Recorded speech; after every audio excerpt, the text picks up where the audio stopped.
Hey, it's Max from UNFTR for the MeidasTouch Network. Remember this, because I think it's important. I love tariffs. Most beautiful word, but I'm not allowed to say that anymore. I said tariff is my favorite word. I love the word tariff. You know, we're becoming rich as hell. Oh, Donald. Donald had his toy taken away from him this week, and he's so mad about it. And all he was trying to do is just be a good boy. I want to be a good boy. So now apparently the whole world has to pay the price because Donald Trump's hand-selected Supreme Court didn't vote his way on this one issue. So we have a lot to cover because this was just the icing on the cake of what was a monumentally bad week for the Donald and, of course, for us by extension. So we're going to cover tariffs as our main story, but also 5 massive and very ugly data releases that are not to be believed when you put them all together. So yeah, bad week for the Donald, but we're going to make sense of it all in this week's Macro Take, exclusively for the MeidasTouch Network.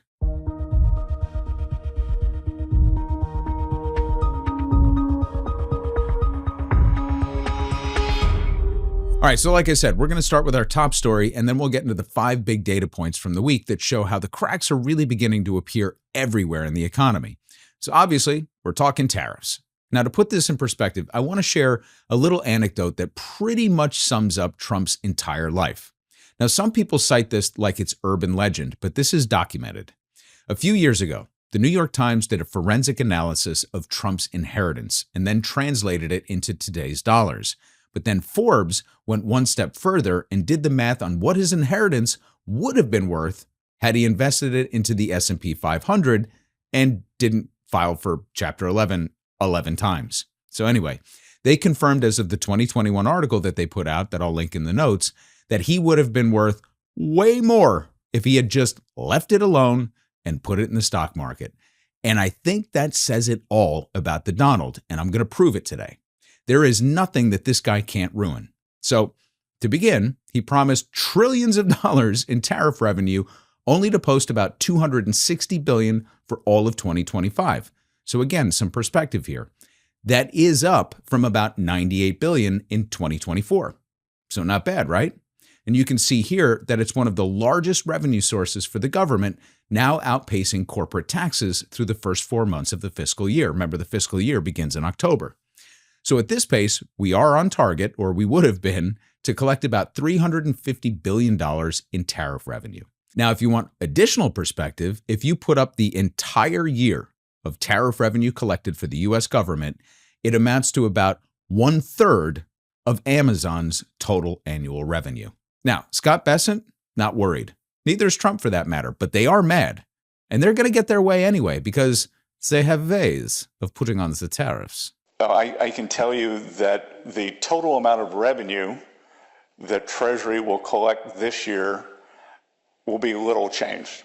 The good news is that there are methods, practices, statutes, and authorities as recognized by the entire court in this terrible decision, and also as recognized by Congress, which they refer to, that are even stronger than the IEEPA tariffs available to me as President of the United States. So let's break down what the Supreme Court actually said, what the options are for the administration going forward, and then address the enormous white elephant in the room. Do they have to give the money back? All right, so the decision itself. Here's what happened in plain English. Trump invoked something called IEEPA, which is the International Emergency Economic Powers Act, to slap these sweeping tariffs on practically everything coming into this country, even though a lot of people found ways around it, but that's for a different day. So IEEPA was designed to let presidents respond fast to foreign threats, usually through asset freezes and targeted sanctions. So think freezing a dictator's bank account, not blowing up the entire global trade architecture. Now, the majority of the court, and we'll get to the dissenters in a moment, said, look, the Constitution gives Congress the power to levy taxes and duties. IEEPA does not clearly give the president the authority to reimagine the entire tariff schedule with unlimited amounts, unlimited duration, and unlimited scope just by declaring a national emergency. So they applied what's called the major questions doctrine, which basically says if you're doing something with enormous economic and political consequence, you have to get congressional authorization. And IEEPA doesn't provide that. So the emergency tariffs on Canada and China and Mexico and that island of penguins, broad swaths of global imports, totally struck down. Now, the tariffs imposed under other statutes like Section 232, which deals with national security, those can stay in place. So this isn't a complete wipeout, but it is a significant blow. Now, the dissenters, and it's worth noting this, they argued that IEEPA was deliberately written to be broad. Congress wanted the executive branch to have a fast, powerful tool to respond to foreign economic threats. And historically, the courts have given the political branches pretty wide deference on foreign affairs and national security. And so the dissent also warned that the majority was effectively rewriting IEEPA and importing the major questions doctrine into territory where it doesn't belong, sort of second-guessing the president on what constitutes an economic emergency, which they see as a political question, not a legal one. What makes this especially delicious, though, is that Trump spent years stacking this particular court for these exact circumstances. These are his people, but the majority still said, no, don't do it this way. Now, before you think this is over, though, it really isn't, because Trump came out swinging almost immediately, announcing a blanket 10% tariff on the world. So the administration has already signaled, and they have for a long time, that they have a legal playbook for what comes next. So basically, they're going to use very specific provisions within IEEPA, the parts that deal with the targeted country-by-country designations, to put temporary tariffs on individual nations working through the mechanism country by country.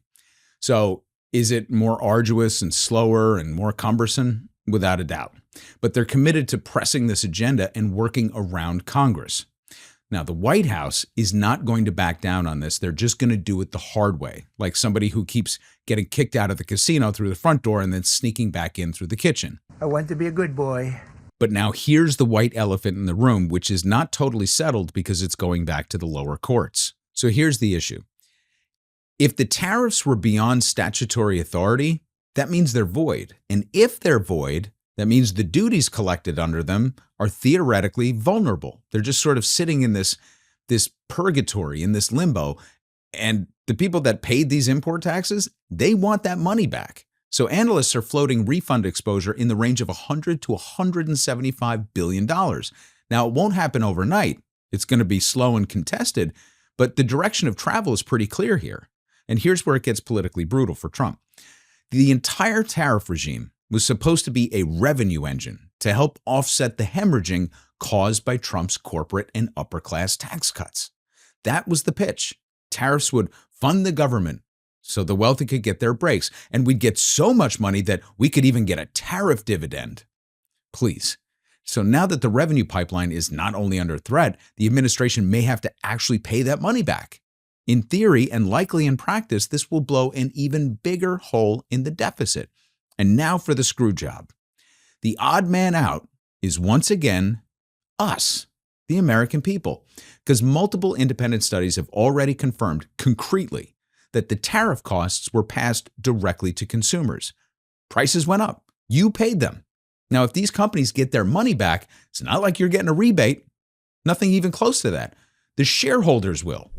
Trump launched a tariff regime that increased inflation, and then we absorbed it as consumers. Now it's going to blow an even bigger hole in the budget when the refunds come due.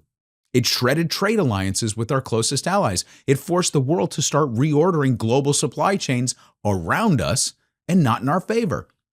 But had he literally done nothing, if he sat on his hands and he just made his little tiny hand truth social posts and he played with the Kennedy Center and ate his Big Macs on his jet, we would have been better off by every measurable economic standard. But since he's out of ideas, he's going to do it all over again. I mean, bankrupt one company, why not rinse, repeat, and do it 10 more times? Is anyone sensing a pattern here? While we're on the subject of things that cost you money, let's talk about the PCE. That's the Personal Consumption Expenditure, the price index that the Federal Reserve prefers as its measure of inflation. Now, you normally hear most often about CPI, but PCE is what the Fed actually uses to calibrate monetary policy. So, the December release, also not good news. Inflation continues to creep, and here's how this index works. PCE covers about 65% services, which is housing, healthcare, transportation, financial services, and so on, and about 35% goods. So it's a broader look than just CPI. So December exports were down $5 billion from November. Imports were up $12 billion. The goods deficit hit $99 billion. The services surplus shrank. So the average goods and services deficit for the 3-month period ending in December rose to $50 billion. These are not the numbers of a booming economy. Now remember that apart from raising revenue from tariffs, Trump was actually trying to reduce this trade imbalance, and yet once again, we're back to where we started, literally. The numbers haven't budged when you look at it over time. But now let's add insult to injury and get back to inflation. Inflation under Trump is now running above where Biden left off.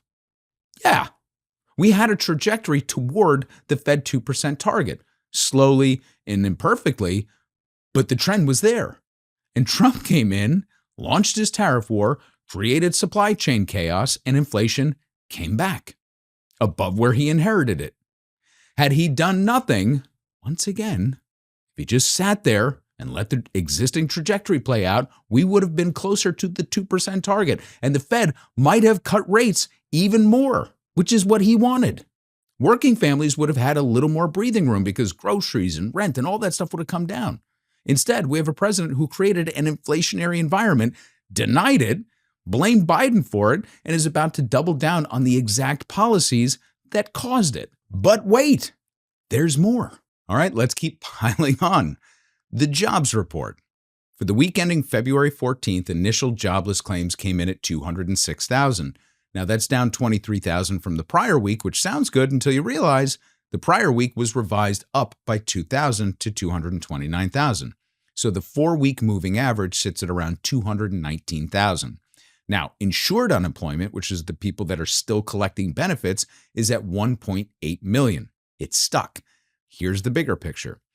We're stuck above this 200,000 initial claims, but we can't add more than 50,000 net new jobs in a given month. So that's a job market that has completely stalled. And that's on top of the massive revisions that we saw from prior reports that revealed that 2025 was the slowest year for job creation since 2003. So we have to go back 2 decades more to find a comparable period of job market weakness. And before the administration tries to spin this, let's be crystal clear about what's driving this. Mass deportation kills economic growth. This is not a controversial statement among economists. You remove a significant portion of your labor force, especially in agriculture, construction, and food service and logistics, you don't get a boom. You get a disruption.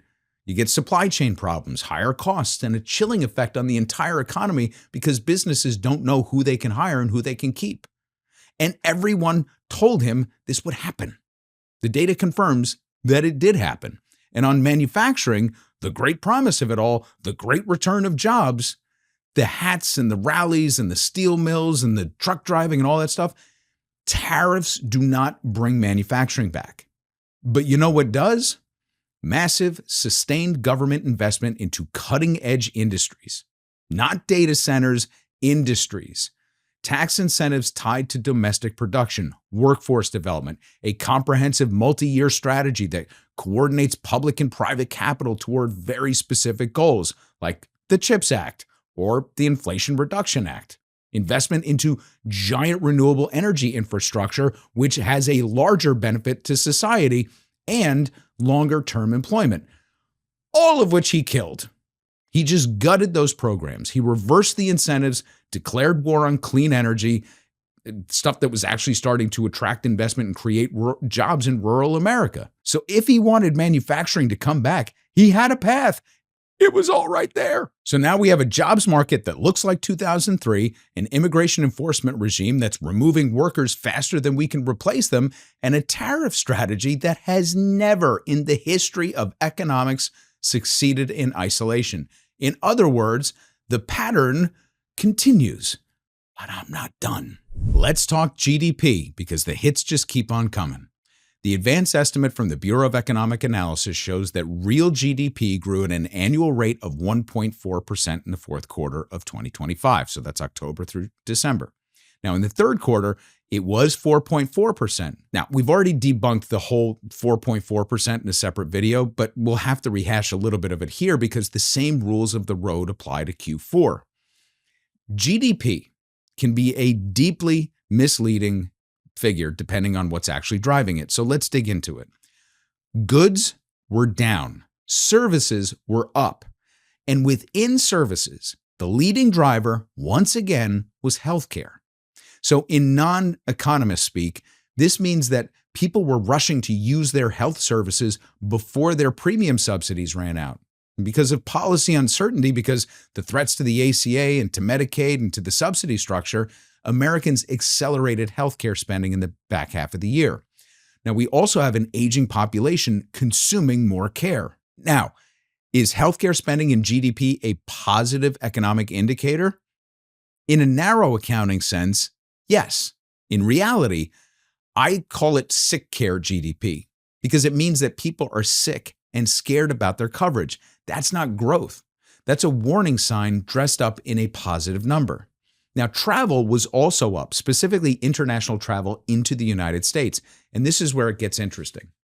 The dollar has declined roughly 10% since Trump took office. And a weaker dollar makes the United States cheaper for foreign visitors. So more people traveled here because we're on sale. And that sounds good until you look at the full year projections for 2025 and beyond, which show that total inbound travel to the United States is actually expected to decline over 2024. So people are choosing actually not to come here, whether it's chaos at the border or the political climate or just general unpredictability or the fact that everybody hates us right now. So that travel bump is a one-time artifact of currency depreciation, and it's still less than what it was had he done nothing. So the decrease in federal spending is also pretty notable in this. This is the Doge effect, right? It's also due to the partial government shutdown combining to drag down that number. And this is a significant drag on that contributes to the 1.4. So I want to be fair about this. Now, the shutdown was a one-time outsized event. So the overall GDP figure would have been higher absent that. But the underlying federal spending contraction is real and ongoing. And then there's the big one. Information processing equipment, capital expenditures on data centers, right? The historic private investment that's pouring into the AI infrastructure. This is the number that everyone in the financial press is super excited about. And look, the dollars are real. Like the investment is happening, but let's be honest about what it means for the average American worker. Data centers, once they're built, employ relatively few people to the capital that was invested. They are highly automated, low employment facilities that just happen to consume massive amounts of electricity, which raises your utility bills, and if successful over the long run, threaten to automate away jobs that working people actually have right now. So we're propping up GDP with spending that could ultimately cost us more as consumers and fewer jobs as workers. That's the story that's buried inside the 1.4% headline figure. Now, let's turn the lights down low and get a little wonky. Ooh, that's better. Imagine a little Barry White in the background as we go through these funky numbers. So admittedly, this part is in the weeds, but you have to lift up the rocks and peek around the corners to really understand the plumbing of the financial system and where we are right now, especially in context of everything that we just went over. So we're going to look at two places. The first one is the repo market, specifically the Federal Reserve's Standing Repo Facility, or the SRF. The SRF is essentially the Fed's emergency funding backstop for banks and financial dealers. So when private funding markets get tight, when banks can't borrow from each other at rates that they're willing to accept, they can go to the Fed. They can hand over treasuries or agency-backed mortgage-backed securities as collateral and borrow cash from the Fed overnight. It's a pressure valve of sorts. So on Tuesday, February 17th, a random Tuesday, not a quarter end or a year end, no balance sheet window dressing, the Standing Repo Facility was tapped for $30 billion on a Tuesday. So why does this matter? Because the SRF is not supposed to be a regular feature of the financial system. When you see non-zero usage on that chart, it means one of two things. Either short-term funding rates in private repo markets have risen to or above the SRF rate, which means that money is getting expensive to borrow overnight. Or some firms are facing balance sheet or liquidity constraints that are bad enough that they'd rather go to the Fed than a private counterparty. Neither of these is a good sign of healthy plumbing in the financial system. So when you pair that with the SOFR chart, this is the secured overnight financing rate, which is the rate that the market sets, not the Federal Reserve, you can see that it keeps blowing out above the Fed's target range. This means that the market is pricing in risk. So the Fed has to intervene by releasing this liquidity, lending out funds in exchange for securities to kind of tamp it down. And it works in the short run. And that's what the facility is for. So the system is technically working. But the fact that it keeps doing this is a signal. Now, this wasn't happening under Biden, especially not as we exited the pandemic era and the financial system normalized. But under Trump, it keeps happening over and over, which means there's stress somewhere in the system that we can't fully see. Now, many analysts believe that it's originating in the private credit markets, the vast, largely unregulated world of private lending that has ballooned in recent years, and now showing signs of strain that could gum up the plumbing of the financial system if it gets bad enough. Now, layer on top of this the incoming, potentially, Fed chair, Kevin Warsh. If he's confirmed, Warsh's public philosophy is pretty straightforward. Lower rates and a smaller balance sheet. This is his mantra. So he and Trump and Stephen Myron and Kevin Hassett and Scott Bessent can yap all they want about cutting the federal funds rate. But here's the thing. If the market doesn't want to play ball, if it senses greater risk than the Fed is pricing in, it's not going to get the rates, regardless of what the Fed wants. So we're entering something that's called a fiscal dominance era. This is where the Fed can't just influence the economy through rates. It has to intervene with good old-fashioned cash to prop up the financial system. And the balance sheet question is even trickier. See, Warsh wants to shrink the balance sheet, but the Fed's balance sheet has actually been expanding again in recent months. And here's why that's going to get worse. If the Supreme Court ruling forces tariff refunds from $100 to $175 billion, that increases the gaping hole in the revenue projections because, tax cuts. So the Treasury is going to have to sell more treasuries to cover that gap and the ongoing deficits. And when the Treasury sells more debt, somebody has to buy it. And when the private demand softens, which we'll see in a moment, the Fed ends up having to step in. This is fiscal dominance to a T. It has to step in and expand its balance sheet to keep the system functioning. So Kevin Warsh's smaller balance sheet philosophy is going to collide head on with the fiscal reality of what this administration is doing. This is a mess. And now, speaking of messes, let's talk about my favorite indicator, TIC Data. And if it's all right with you, it's a little weird. I'm going to put the lights back. All right, TIC Data, Treasury International Capital. This is how we track the flow of money in and out of the United States. Who's buying our debt? Who's buying our stocks? What the trend lines tell us about global confidence in the American financial system. So the overall December TIC data showed that total inflows to the United States are up about $44 billion. Great, right? Well, devil's in the details. Private sources, international investors, hedge funds, institutions, they trimmed $20 billion from their Treasury holdings in December alone. Year over year, private holders cut $74 billion from their Treasury positions. Meanwhile, private sources poured $376 billion net into U.S. equities over the same time period. Now, on the official side, foreign central banks trimmed about $21 billion from U.S. Treasuries in December alone. Year over year, there was a net outflow of central bank investment into Treasuries of $34 billion, up from $26 billion the year prior. But central banks added $34 billion to equities over the year.